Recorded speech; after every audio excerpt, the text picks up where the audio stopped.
At Arizona State University, we're bringing world-class education from our globally acclaimed faculty to you. Ranked #1 in innovation for 10 consecutive years and #2 among public universities for employability, ASU isn't just ahead of the curve, it's creating new paths to success. Earn your degree from the nation's most innovative university. Online, that's a degree better. Explore more than 300 undergraduate, graduate, and certificate programs at asuonline.asu.edu. Calaroga Shark Media. From Austin, Texas, where Trump is losing Joe Rogan, this is Ballot. Again, like yesterday, I can't even keep up with the news, and I host the news. Let's hit this. So Joe Rogan is pointing out that there's a civil war brewing in MAGA land, and it turns out when you promise people no more wars, they actually expect you to not start any wars. Who could have seen that coming? Rogan had Bernie Sanders on his podcast, which is already a fascinating dinner party combination, and he's basically saying, hey, remember when Trump voters thought they were voting for the anti-war candidate? Well, surprise! We're 6 months in and already bombing people. Now you've got Congressman Thomas Massie from Kentucky calling Trump's Iran strikes unconstitutional. And Trump's response? He declared Massie not MAGA and started a pact to get rid of him. That's like firing someone from your book club because they didn't like the ending of the book you picked. Rogan called it the Streisand-effect, where trying to silence someone just makes more people pay attention to what they're saying.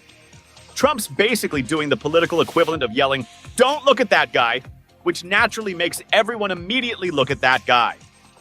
And the cast of characters speaking out against these strikes reads like a conservative greatest hits album.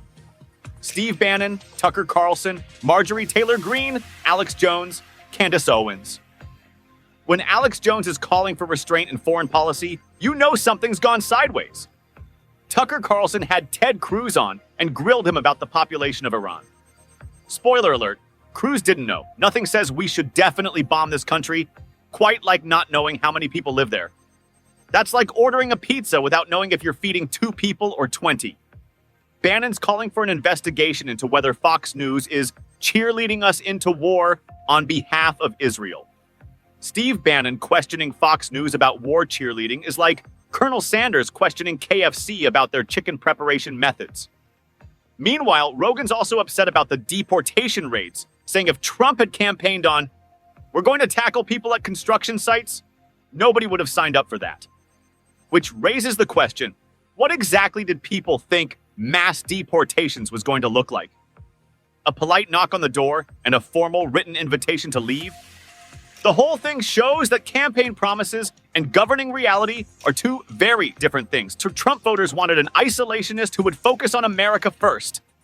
Instead, they got someone who's bombing Iran and raiding Home Depots. That's not what they ordered. And now they're asking to speak to the manager. Of course, the manager just claimed nobody else has any idea what the F they are doing. Let me walk you through this diplomatic masterpiece. On Monday afternoon, Trump posts this massive wall of text declaring a complete and total ceasefire. And I'm using his capitalization here because apparently when you're announcing fake peace deals, you need to shout. He congratulated both countries on their stamina, courage, and intelligence for ending what he called the 12-day war. The only problem? Nobody told Israel and Iran about this ceasefire. They were probably sitting there going, wait, we agreed to what now? It's like announcing that you've resolved your neighbor's property dispute while they're still throwing rocks at each other over the fence. Later that night, Trump posts again, still no confirmation from either country, saying Israel and Iran came to him almost simultaneously and said, peace! Right. I'm sure the leaders of 2 countries locked in active combat took time out of their bombing schedules to send Trump a text that just said peace with a bunch of peace sign emojis. But here's where it gets really good. Trump starts bragging about how the U.S. bombing of Iran actually helped bring everyone together. He called it a perfect hit that brought everyone together. That's some next-level logic right there. We bombed you into friendship. Then reality started creeping in. By midnight, his tone completely changed. He's posting in all caps, "The ceasefire is now in effect. Please do not violate it." He sounds like a substitute teacher who's lost control of the classroom. By Tuesday morning, he's frantically posting, "Israel, do not drop those bombs. If you do, It is a major violation. At this point, he's basically live tweeting his own diplomatic failure. He's trying to conduct international relations through social media posts like he's managing a group chat. Then comes my favorite post. Israel is not going to attack Iran. All planes will turn around and head home while doing a friendly plane wave to Iran. A friendly plane wave? He wanted fighter jets to waggle their wings at each other like they're saying goodbye after a play date. Of course, Israel did not do a friendly plane wave. They bombed a radar system near Tehran. Shocking absolutely no one except apparently the President of the United States. A few hours later, Trump's on the White House lawn telling reporters that both countries don't know what the F they're doing. So in less than 24 hours, he went from God bless you both to dropping F-bombs about the same two countries. But I guess F-bombs are better than A-bombs, even if that's a hack joke. What happens when one of the most powerful men in music is accused of some of the most serious crimes imaginable? Check out the new podcast, Did He Do It? Following the federal sex crimes trial of Sean Diddy Combs, coming to you straight from New York City.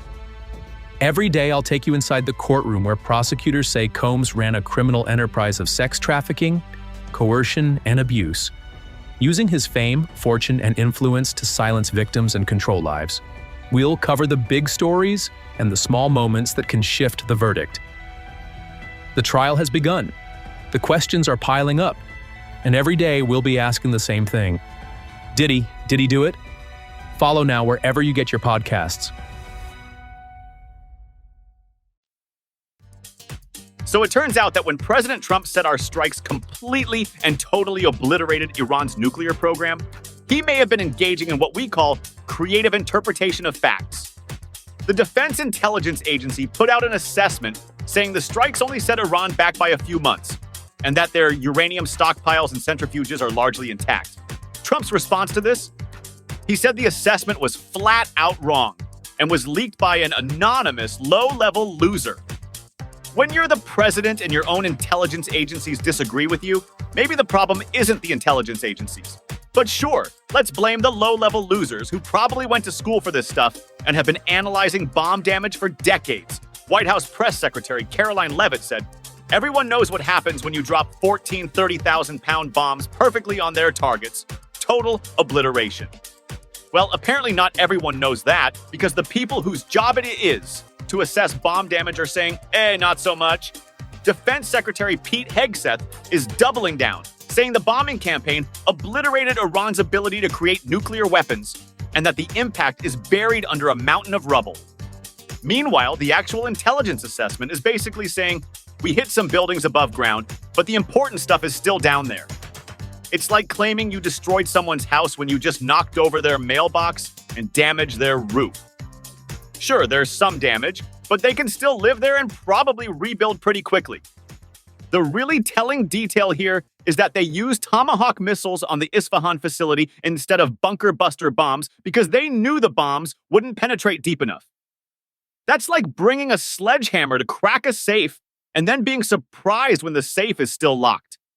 Republican Congressman Michael McCall, who's been briefed on this, said the plan was never meant to completely destroy the facilities, but to cause significant damage, and that it was always known to be a temporary setback. So even the people who supported this operation are saying, yeah, we knew this wasn't going to end their program. And here's the kicker. U.S. officials believe Iran has secret nuclear facilities that weren't even targeted and are still fully operational. So we spend all this time and money bombing some of their facilities while completely missing others.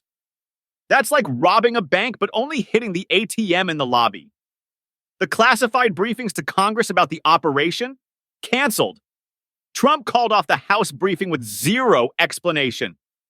Nothing says mission accomplished, quite like refusing to explain to Congress what you actually accomplished. The satellite imagery expert who reviewed the strike sites agrees that the attacks don't appear to have ended Iran's nuclear program. When even the satellite photos are contradicting your victory claims, you might want to reconsider your definition of total obliteration. Portions of today's show were made with the help of AI. When the world's most powerful people go to war, we can't look away. Welcome to Feuds. Power, pride, and payback. the podcast tracking the explosive conflicts shaping our world right now. Presidential administrations fracturing, tech billionaires threatening government leaders, entertainment titans destroying partnerships with single social media posts. These aren't just headlines, they're windows into how power really works. We deliver daily episodes when news explodes, weekly deep dives for perspective.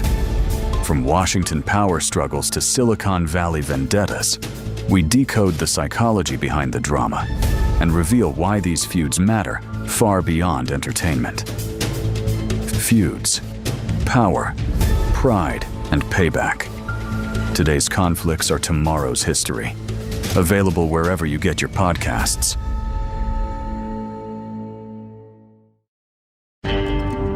You know the silhouette, the squint, the voice that cuts like a blade. Clint Eastwood isn't just a movie star, he's a myth, a mayor, a cultural fault line, and maybe the last great American icon. Eastwood Reloaded tells his story one chapter at a time. The hits, the flops, the chaos between the scenes. Because legends aren't born, they're built. Eastwood Reloaded. Listen now wherever you get your podcasts. My name is Marcus Cole. I coordinated operations you'll never read about. January 2018, Tehran. We stole Iran's nuclear secrets from a warehouse in 6 hours. That heist began 7 years of shadow war that ended with Operation Rising Lion and a new podcast from Calaroga Shark Media. My brother died in 2002. I've been carrying his dog tags and calculating impossible decisions ever since, trading lives like variables in an equation. Every operation saves some people by destroying others. I keep a private file of everyone who died because of missions I planned. Their names, their families, their dreams I helped destroy. This is the story of how we prevented nuclear war and what it cost us to become the monsters who saved the world. Operation Rising Lion, the new podcast from Calaroga Shark Media. Available wherever you get your podcasts.